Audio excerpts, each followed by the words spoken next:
Let's see, time now is 8:58. It is a week to go until the RAF centenary celebrations, when up to 100 aircraft in all will take part in a giant flypast. That's down the Mall and over Buckingham Palace. It is very ambitious. A breakfast in Muffet is at RAF Coningsby, where it is all being organised, and it's exciting times. Morning. Yeah, good morning to you. Don't often get this close to a Eurofighter Typhoon jet. Look at this, absolutely fabulous. What an amazing collection of aircraft they have here at RAF Coningsby. And as you say, a week today, one of the most ambitious flypasts in the history of the RAF will take place. Today at RAF Cranwell, which is about 20 miles from where we are this morning, a rehearsal is going to take place with a slightly fewer number of aircraft. Now, the idea is obviously to commemorate 100 years of the RAF, but this has taken 18 months to plan this flypast. It's extraordinarily complicated, and I've been meeting some of the people who are hoping to make it happen. Flypasts are spectacular. Skill and planning are vital. But one of the most complicated flypasts in the history of the RAF is fast approaching. We keep our civilian aircraft out of the way. The National Air Traffic Centre in Swanwick in Hampshire, where the world's busiest airspace over southern England is controlled. It's been a massive challenge, up to 100 aircraft, coming through from really slow aircraft to the fastest ones that we have, and trying to space them accordingly.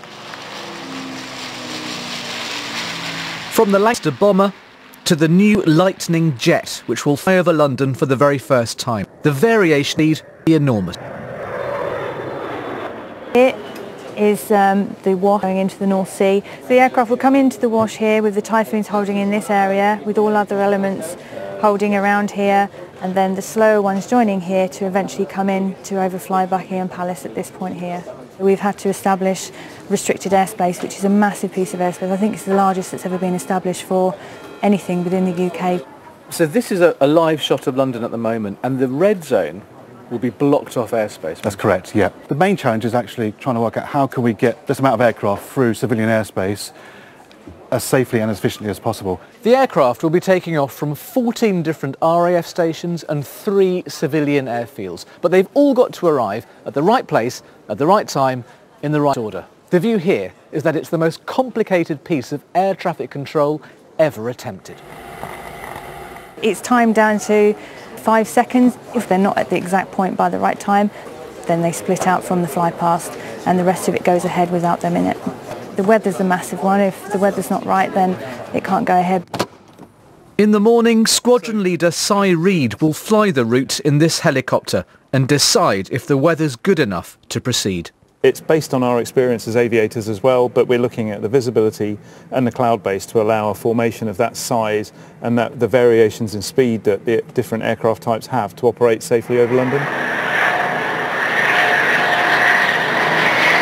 In 2015, aircraft old and new flew over the capital to mark 75 years since the Battle of Britain.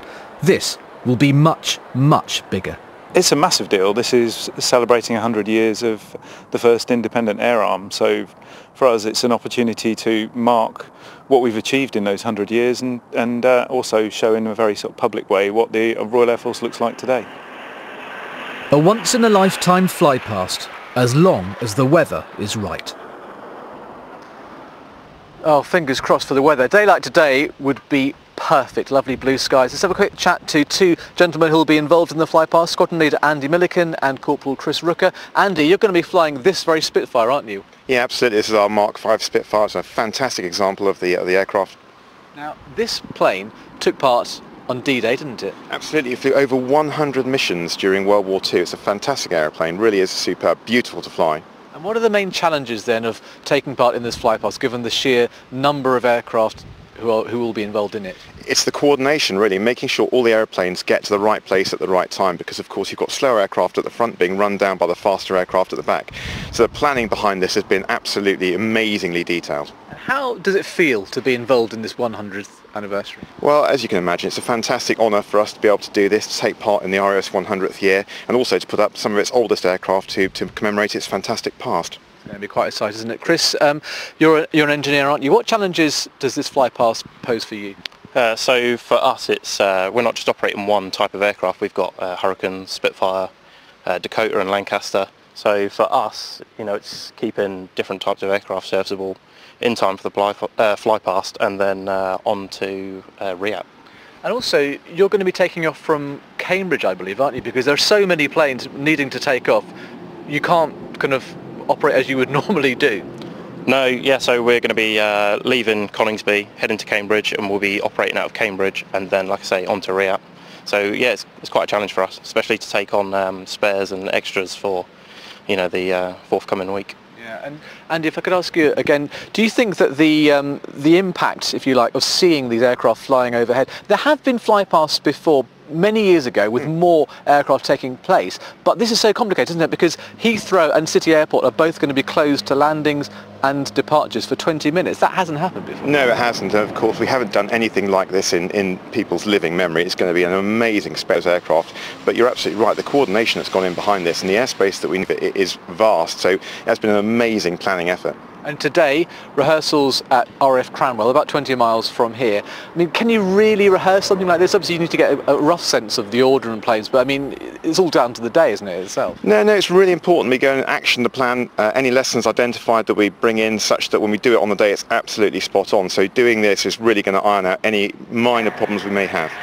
And the weather, we saw a bit about that in the report. Obviously, a day like today would be good, wouldn't it? It's all mainly about the cloud base, I guess. Yeah, of course it is. The public have got to be able to see these aeroplanes, and it becomes an unsafe thing. You can't see each other. So really, it's cloud base is the most important thing. The higher, the better. And as you say, a day like today, Tim, would be superb for it. And finally, you're going to be at the controls of this Spitfire. What is it like? What's it like to fly a Spitfire?